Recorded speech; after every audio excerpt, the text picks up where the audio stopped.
or a break with inevitable Alright, what is up guys? So a highly requested video of mine recently has been to, read my rejected Stanford essay from my junior year. So if you don't know already, I applied to Stanford University and some Ivies junior year of high school. I ended up being rejected from all of those schools. And then I applied once again during senior year of high school and I got accepted to Stanford and the Ivies. So a lot of people wanted me to kind of do a comparison between my accepted and rejected essays and to just, I guess, share my applications. So in this video, I will be reading my common application from my junior year application. So I submitted this to Stanford and all my other schools. So a little disclaimer before we begin, I scanned through this essay before I started recording, and I would say the writing is pretty good.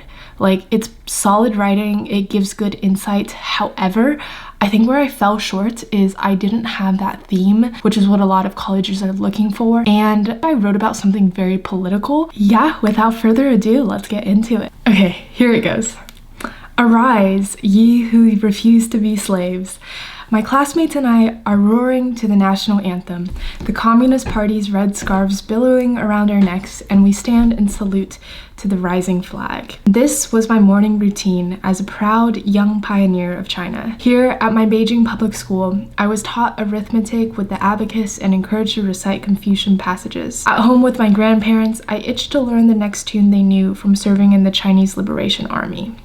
Here, under the spirit of the Communist Party, I experienced my first joys and love for the world. A little breakdown on this paragraph, I think it's a really great setup to showcase where I came from. However, I think this Communist Party thing, especially presenting that to someone in the US, is very controversial. Like, if you don't know already, the US and China has really bad relationships. The adults who are reading this essay probably lived through the Cold War era where like being a communist basically is like being the enemy. 7 years later, it came as a heart-wrenching surprise when my international studies class showed their contempt toward my much beloved childhood environment.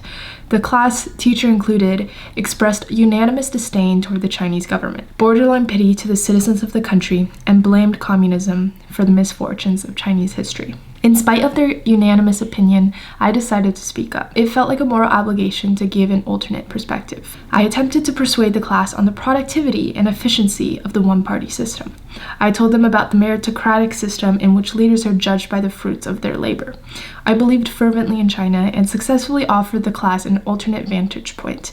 But as I did so, and in an environment that proposed so many contradictions, I questioned my own stance. So this is kind of, I think it shows my values of like speaking up and being contrarian, that I'm not just following the herd, so to speak. So I think that actually fits Stanford pretty well in the sense that Stanford is looking for unique individuals who are not afraid to show off their unique point of view. Why was I maddened when others showed disdain for a place where rural homes are stripped without owner consent and where public information is censored? I realized it was my happy childhood memories.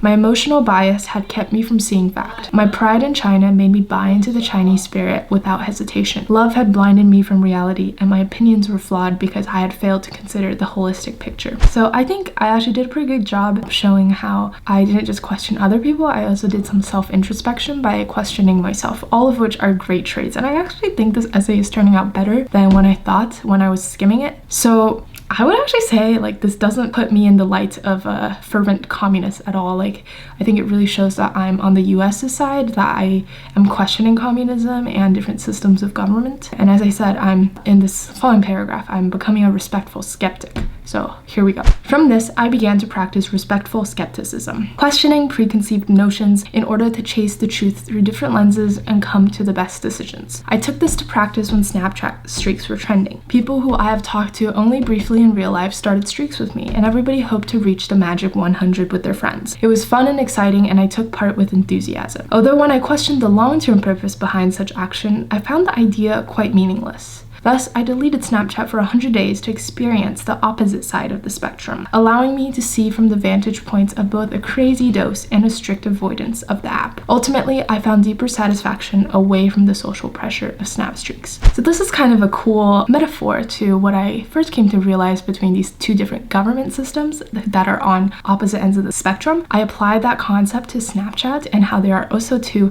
spectrums. One is going without the app in high school, and one is keeping streaks in high school. And so I kind of showed how I continue this theme of respectful skepticism by challenging myself to pursue both those vantage points. From being voraciously passionate through the insider experience to becoming skeptical from an outsider lens, I realized that my dichotomous experience with China has given me my greatest tool: embracing the various vantage points around me. The initial contradictions to my perspective in my international studies class revealed a holistic truth that I wouldn't have seen otherwise. Now, in whatever situation I encounter, I seek for reason, I seek for contradictions, and I seek for opinions of my own. This process of seeking vantage points forces me to decide whether to keep or break with the inevitable bond I have with my immediate environment. This allows for a life steered completely by me, and perhaps this is the secret formula for living a life with little regret: to be in clear-headed conscious control of every stance I take. Alright, so a little criticism on that last paragraph. I thought it was really hard to understand. I used some big words, and honestly, I'm not really sure what my main idea is. It's, as you can see, I stuttered a little bit. I think that's bad. Don't use big words.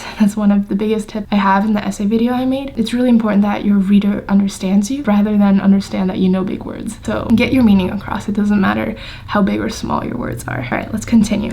Now, as I sometimes sing to the Chinese anthem nostalgically, the lyrics have come to me more than defying Japanese invasion. It has become a reminder to harness the multitudes of perspectives in a never-ending chase for a clearer picture of the world. It has become a message to refuse to be slaves of anyone else's thought. Alright, so that last paragraph was interesting. First, it's really funny how I brought up the Japanese invasion in the last paragraph. Hopefully the admissions officer understood that China and Japan are not the best of friends politically. And then I do like the wrap up that linked to the beginning where I referenced the slavery of other people. Like in the beginning, I quoted one phrase from the Chinese anthem, which I also don't think the admissions officer would have understood, because no one is going to understand the lyrics of the Chinese anthem. So I don't think that would have made any sense to them. But to clarify, I started with "Arise, ye who refuse to be slaves," which is a lyric from the Chinese anthem. And then at the end, I tied that back together with this like "refuse to be slaves of anyone else's thoughts." All right, so ultimately, I think the theme of my essay came through really well in that I consider multiple perspectives, and